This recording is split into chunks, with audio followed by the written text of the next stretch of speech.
ഞങ്ങൾ ഗൈഡിനോടൊപ്പം ഞങ്ങളെ ആദ്യം ആ ഒരു എസ്കലേറ്ററിനകത്ത് കയറ്റി മുകളിലേക്ക് കൊണ്ടുപോവാണ്. അത് ഒരുപാട് സ്ഥലമൊന്നുമില്ല കേട്ടോ നടക്കാൻ. അതുകൊണ്ടെന്ന് ഞാൻ വിചാരിച്ചതുപോലെ ഇല്ല അതിനകത്ത്. അങ്ങനെ എല്ലായിടും നമ്മളെ കയറ്റുകയല്ല അവർ. അങ്ങനെ നേരെ കൊണ്ട് മേളിലോട്ട് പോയി. അപ്പോൾ ആദ്യം കാണുന്നതെന്ന് പറഞ്ഞാൽ ഈ നോട്ടടിക്കുന്ന പേപ്പറുകളാണ് കേട്ടോ. പേപ്പർ അത് ഒരു വലിയ മെഷീനിൽ ഒരു സ്ഥലത്ത് ഇങ്ങനെ അടുക്കി വെച്ചേക്കണം അട്ടിയായിട്ട്. അത് കാണിക്കും നമ്മളെ. ആ പേപ്പർ മറ്റൊരു സ്ഥലത്തു നിന്ന് വന്നാണ് അതിൽ കയറിയിരിക്കുന്നത്. ആ പേപ്പർ വലിയ ലാർജ് ഷീറ്റാണ്. ആ ഷീറ്റിനകത്ത് അങ്ങനെ ഞങ്ങളെ കാണിക്കുന്നതെല്ലാം $100 അടിക്കുന്നതാണ്. ബാക്കിയുള്ളത് ഞങ്ങളെ കാണിച്ചില്ല. $100 അടിക്കുന്നതാണ് ഏറ്റവും കൂടിയ നോട്ട്. വലിയ ടെൻഡർ എന്ന് പറയുന്നത് 100 ആണല്ലോ. അതടിക്കുന്നതാണ് കാണുന്നത്. അപ്പോൾ അതിനകത്ത് അപ്പോൾ അവിടെ ഫോട്ടോ എടുക്കാൻ പാടില്ല കേട്ടോ. അത് കാരണം ഞങ്ങൾക്ക് ക്യാമറ ഒന്നും പറപ്പിക്കാൻ പറ്റില്ല, ചെയ്യാൻ പറ്റില്ല. മൊബൈൽ ഓൺ ചെയ്ത് ഫോട്ടോ എടുക്കാൻ പാടില്ല, വീഡിയോ ഒന്നും എടുക്കാൻ പാടില്ല. അത്രയും നിർബന്ധമാണ്. അവിടെ മുഴുവൻ ക്യാമറ വെച്ചേക്കാണ്. ഇത് വെച്ച് കഴിഞ്ഞാൽ നമ്മളിത് എടുത്തു കഴിഞ്ഞാൽ ഒന്നും ചെയ്തില്ല, നമ്മളെ തൂക്കി എടുത്തങ്ങ് കൊണ്ടുപോകും അവർ. വേറെ കുഴപ്പമൊന്നുമില്ല. പിന്നെ നമുക്ക് സുഖഭക്ഷണമൊക്കെ വേറെ സ്ഥലത്തായിരിക്കും. അപ്പോൾ ഇത് അവിടെ നിയമം എല്ലാവരും നന്നായിട്ട് അനുശാസിക്കുന്നവരാണ്, എല്ലാവരും പാലിക്കും. അങ്ങനെ ഞാൻ മൊബൈൽ പോലും ഞാൻ വെളിയിൽ പോലും എടുത്തില്ല, അതിനകത്ത് വെച്ചുകൊണ്ടിരുന്നു. അതുപോലെ മാത്രമല്ല ഇത് ഓഫ് ചെയ്ത് വെക്കണം, കാരണം ഇതിന് ബെല്ല് പോലും അടിക്കാൻ പാടില്ല, മൊബൈൽ വർക്ക് ചെയ്യാൻ പാടില്ലല്ലോ. അത് കാരണം അതിൻ്റെ റിങ്ങും ഒക്കെ ഓഫ് ചെയ്തിട്ടാണ് പോകുന്നത്.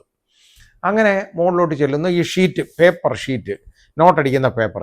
ഈ പേപ്പർ എന്ന് പറയുന്നത് എന്താണെന്നറിയോ, തുണിയും കൂടെ ചേർന്നതാണ്. അതായത് 40% അതിൽ ക്ലോത്താണ് ഉള്ളത്, ആ ടെക്സ്റ്റൈലാണ്, യഥാർത്ഥത്തിൽ ക്ലോത്താണ് ഉള്ളത്.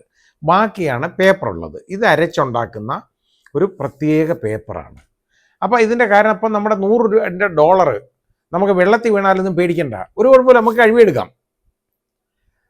അത് എൻ്റെ നനഞ്ഞിട്ടുണ്ട് മുമ്പ് ഈ ഡോളർ, ഒരു കുഴപ്പവും വരത്തില്ല. $100 നോട്ട് നനഞ്ഞാൽ ഒരു കുഴപ്പവും വരികയില്ല, കാരണം അത് ആ തുണിയാണ്, വാഷബിളാണ്. അങ്ങനെ അപ്പോൾ ആദ്യം ഈ പേപ്പർ, ആ പേപ്പറിനകത്ത് നമ്മൾ കാണുമല്ലോ ഒരു യഥാർത്ഥത്തിൽ ഒരു വര, ഒരു ചരട് പോലെ നമുക്കൊക്കെ ഉണ്ടത്, സെക്യൂരിറ്റി ത്രെഡാണ്. അതാണ് ഈ പേപ്പറിൽ എല്ലാ സ്ഥലങ്ങളിലും ആദ്യം അടിക്കുന്നത്. അതാണ് ഈ സെക്യൂരിറ്റി ത്രെഡാണ്, അതടിക്കും. അത് കഴിഞ്ഞിട്ട് ആ മെഷീനിൽ നിന്ന് അടുത്ത മെഷീനിലേക്ക് ഇത് പാസ് ചെയ്യും. അപ്പം ഞങ്ങളുടെ കൂടെയുള്ള ഈ ഗൈഡ് പറഞ്ഞു തന്നു, ഈ മെഷീൻ ഒരു ഹ്യൂജ് ആയിട്ടുള്ള മെഷീനാണ്, വലിയൊരു വലിപ്പമുള്ള ഒരു സാധനമാണ്. എന്താണെന്ന് വെച്ചാൽ യഥാർത്ഥത്തിൽ നമുക്ക് ഒരു 10-100 സ്ക്വയർ ഫീറ്റിൽ ഇരിക്കും, ആ രീതിയിലുള്ള ഒരു മെഷീനാണ്. അപ്പോൾ പറഞ്ഞു തന്നു, ഈ മെഷീൻ എന്ന് പറയുന്നുണ്ടല്ലോ ജർമ്മൻ മെഷീനാണ്, അമേരിക്കൻ അല്ല. അപ്പോൾ ഞങ്ങൾ ചോദിച്ചു വൈ അത് ഈ അമേരിക്കൻ മെഷീൻ നിങ്ങൾ അമേരിക്കയിൽ എന്താ ഇത് ഉണ്ടാക്കാതെ ജർമ്മനിയിൽ നിന്ന് വാങ്ങുന്നത്? അപ്പോൾ ആ ഗൈഡ് ചിരിച്ചുകൊണ്ട് പറഞ്ഞു, അതിൻ്റെ നല്ല ആളുകൾ ജർമ്മനിക്കാർ തന്നെയാണ് ഇതുണ്ടാക്കാൻ, അവരാണ് മിടുക്കർ ഈ കാര്യത്തിൽ. ഇതുപോലുള്ള ഒരു മെഷീനറിയൊക്കെ വേണമെങ്കിൽ ജർമ്മൻ മെഷീൻ ആണ് വളരെ നല്ലത് എന്ന് ചിരിച്ചുകൊണ്ട് പറഞ്ഞു. എല്ലാ കാര്യത്തിലും വലുത് അമേരിക്കൻസ് ആണെന്ന് പറഞ്ഞുകൊണ്ടിരിക്കുന്നവർ അവരുടെ ഡോളർ അടിക്കാൻ ഉപയോഗിക്കുന്ന machine it is German made. അതെനിക്കൊരു പുതിയ അറിവായിരുന്നു കേട്ടോ. അപ്പോൾ ഇത് കഴിഞ്ഞ് ഈ നോട്ട് ഇതിൽ നിന്ന് അങ്ങോട്ട് പാസ് ചെയ്യും. അതായത് ഈ പാസ് ചെയ്ത് കഴിഞ്ഞാൽ അടുത്തത്, പിന്നെ ഞാൻ പറഞ്ഞില്ലേ ഇതിൽ പടം ഉണ്ടല്ലോ, ആ പടമാണ് ഇതിനകത്ത് ആദ്യം അടിക്കുന്നത്. ഒരാളിൻ്റെ പടം ഉണ്ടല്ലോ, അതാണ് ആദ്യം അതിൽ പിന്നെ അടിച്ചു വരുന്നത്. അത് കഴിഞ്ഞാണ് പിന്നെ അത് അടുത്ത സെക്ഷനിലേക്ക് ഇതിങ്ങനെ കൺവെയറിലൂടെ പോകുന്നത്. അങ്ങോട്ട് ചെയ്യുന്ന അടുത്ത മെഷീനിൽ കയറും.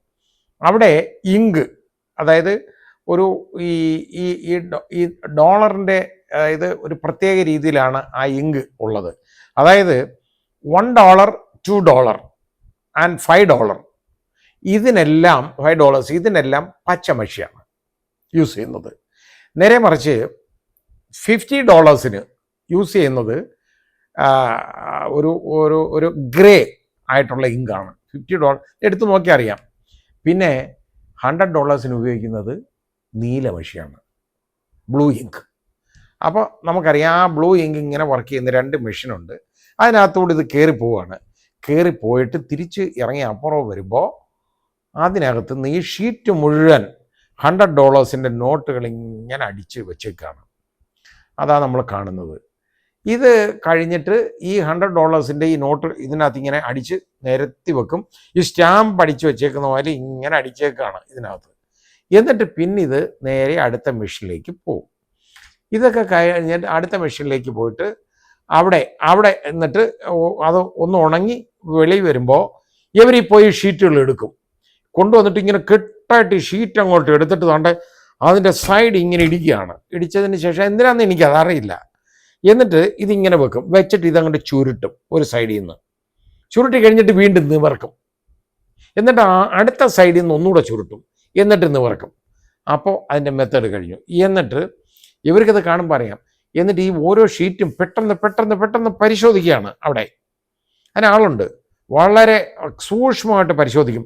എന്തെങ്കിലും പോരായ്മ ഉണ്ടെങ്കിൽ ഈ ഒരു ഷീറ്റായിട്ട് അങ്ങനെ മാറ്റും. അങ്ങനെ 2 ഷീറ്റുകൾ ഈ കൂട്ടത്തിൽ നിന്ന് ഞങ്ങൾ കണ്ട ഏതാണ്ട് ഒരു 20,000 ഷീറ്റ്സിൽ നിന്ന് 2 ഷീറ്റുകൾ മാറ്റുന്നത് ഞങ്ങൾ കണ്ടു.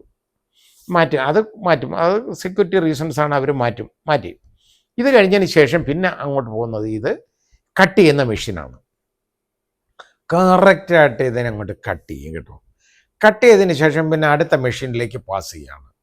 അവിടെ പോയിട്ട് ഇത് അടുക്കിയിട്ടുണ്ടല്ലോ, ഇത് കൗണ്ട് ചെയ്തിട്ട് $100 $100 100 നോട്ടുകൾ അടുത്ത ഫ്ലാപ്പ് ഇട്ട് റെഡിയാക്കി അടുത്ത മെഷീനിൽ നിന്ന് ഇറങ്ങി വരികയാണ്. അങ്ങനെ ഫ്ലാപ്പ് ഇട്ടിട്ട് അത് അടുക്കി വെക്കുന്നതുണ്ടല്ലോ, മെഷീൻ തന്നെ കൊണ്ടുവന്ന് അടുക്കുന്നത്. ഇങ്ങനെ നല്ല സ്റ്റൈലായിട്ട് അടുക്കി ചേർത്ത് ഇങ്ങനെ നല്ല ഉയരത്തിൽ ഏതാണ്ട് 6400 64,000 മില്യൺ $64,000,000,000 അവിടെ അടിച്ചു കൂട്ടി വച്ചേക്കുന്നത് ഞങ്ങളെ കാണിച്ചത്. എന്നിട്ടത് മാത്രമല്ല, നമ്മളെ കൊതി നോക്കുന്നത് പോലെ എന്നാൽ ഇതിൽ നിന്ന് കുറച്ചെങ്കിലും തന്നിരുന്നെങ്കിൽ നമുക്ക് കൊണ്ടുപോകാം എന്ന് ഞാനും വിചാരിക്കും. അവിടെ ചെല്ലുമ്പോൾ ആർക്കെങ്കിലുമൊക്കെ സമ്മാനമായിട്ടെങ്കിലും ഡോളർ തരുമല്ലോ എന്ന് നമ്മൾ വിചാരിക്കും. നമ്മളെ ഇതിൻ്റെ അടുത്തെങ്ങും അടുപ്പിക്കത്തില്ല. കാരണം കട്ടിയുള്ള ഗ്ലാസ്സാണ്. നമ്മൾ നടക്കുന്ന കോറിഡോറിൽ നിന്ന് അപ്പുറത്തോട്ടുള്ളത് വലിയ കട്ടിയുള്ള ഗ്ലാസ്സാണ്. അത്ര വലിയ ഹൈ സെക്യൂരിറ്റിയാണ് അത് നോക്കുന്നത്. അതിനിപ്പുറത്ത് വലിയ സ്റ്റീൽ പൈപ്പുകൾ വെച്ച് മറ കെട്ടിയേക്കാണ്. നമുക്ക് അതിൻ്റെ മുകളിൽ കൂടി ഇത് കാണാമെന്നുള്ളതല്ലാതെ ഒന്നുമില്ല. എന്നിട്ട് എന്താണെന്നറിയോ, ഈ ഡോളർ അടിച്ച് അത് കിട്ടുന്നത് 2 സ്ത്രീരത്നങ്ങൾ അവർ വലിയ ഒരു തോട്ട പോലുള്ള ഒരു കമ്പിനകത്ത് അമേരിക്കൻ ഫ്ലാഗ് ഉണ്ട്. അതിൻ്റെ തൊട്ട് താഴെയായിട്ട് ഈ ഡോളർ ഇങ്ങനെ വെച്ച് നമ്മുടെ അടുത്തൂടെ നമ്മളെ കൊടി നോക്കിച്ച് വളരെ അടുത്തൂടെ ഈ ഗ്ലാസ്സിനപ്പുറമാണ്, അതേ കൂടി ഇങ്ങനെ ചിരിച്ചുകൊണ്ട് അത് കൊണ്ടുപോകും. ഈ ഡോളർ അടിച്ചത് നമ്മളെ കാണിക്കുകയാണ്. അതൊരു നല്ല കാഴ്ചയായിരുന്നു കേട്ടോ. അപ്പം ഞാൻ ആലോചിക്കായിരുന്നു, നമ്മുടെ ഈ കൊടുങ്ങല്ലൂരൊക്കെ കള്ളനോട്ട് അടിക്കുന്നവന്മാർ ധാരാളമുണ്ട് കേട്ടോ. അവന്മാർ ഇത് വന്ന് കാണാനിടയായാൽ, വലിയ ഓഫ്സെറ്റ് പ്രിൻ്റ്, അതായത് ഇത് കാണാനിടയായാൽ അവന്മാർ എന്തായിരിക്കും ചെയ്യുന്നതെന്നുള്ളത് ഇതിൻ്റെ മൊത്തം മെക്കാനിസം പഠിച്ചുകൊണ്ട് പോകത്തില്ലേ. നമ്മൾ ഇത് ഞാൻ പറഞ്ഞില്ലേ, ഇവിടെ നല്ല ഹെവി ടിക്കറ്റ് ഉണ്ട് ഇതിനകത്ത് കയറാൻ. ഇതും അവരെ സംബന്ധിച്ചിടത്തോളം ടൂറിസമാണ്, സർക്കാരിന് കിട്ടുന്ന റവന്യൂ ആണ്. അവർ ആ ടൂറിസത്തിന് വേണ്ടി ഇത് മുടക്കും. കാരണം ഇത് ഈ രീതിയിൽ ഈ നോട്ടടി വരെ അവർ കാണിക്കും. പക്ഷേ കാണിച്ചാലും നമുക്ക് ആർക്കും ഒന്നും ചെയ്യാൻ ഒക്കത്തില്ല. പിന്നെ അതിനകത്തുള്ള ആ വിവരം എന്ന് പറഞ്ഞ ഒരെണ്ണം എന്നെ അതിശയപ്പെടുത്തി. അതായത് ഈ അമേരിക്കയ്ക്ക് വേണ്ടിയുള്ള ലോകം മുഴുവൻ ഈ ഡോളർ ഉണ്ടല്ലോ, എല്ലാ രാജ്യത്തും ഡോളേഴ്സ് ഉണ്ട് ഉപയോഗിക്കുന്നിടത്ത്. ഈ ഡോളേഴ്സ് എല്ലാ രാജ്യങ്ങളും ഉപയോഗിക്കുന്നത് കൂടാതെ പല രാജ്യങ്ങളുടെയും കറൻസി ഇവരടിച്ചു കൊടുക്കും കേട്ടോ. അതായത് എത്യോപ്യ, ഇക്കഡോർ, അതുപോലെ തന്നെ ഒരുപാട് രാജ്യം, ഈ അർജൻറ്റീന, ഇതുപോലെ തുടങ്ങി ഒരുപാട് സൗത്ത് അമേരിക്കയിലുള്ള ഒരുപാട് കൊളംബിയ, ഒരുപാട് രാജ്യങ്ങളിലെ കറൻസികൾ ഇവിടെ അടിക്കുന്നത്, പ്രിൻ്റ് ചെയ്യുന്നത്. അപ്പോൾ ഇവരുടെ കറൻസി, അതായത് ഡോളർ പ്രിൻ്റ് ചെയ്യുന്നത് കൂടാതെ ഈ മറ്റ് കറൻസികളും മറ്റ് രാജ്യങ്ങൾക്ക് വേണ്ടി ഇവർ പ്രിൻ്റ് ചെയ്യാറുണ്ട്. വളരെ കൂടിയത്. അയാൾ അതിൻ്റെ വിലയും അതൊക്കെ പറഞ്ഞു തന്നു. അതൊക്കെ ഞാൻ മറന്നുപോയി. അയാൾ ഇങ്ങനെ പ്രസംഗിച്ചുകൊണ്ട് നടക്കുക, ഞാനത് കേട്ടോണ്ട് നടന്നേ ഉള്ളൂ. ഏതായാലും അത് കണ്ടു കഴിഞ്ഞു.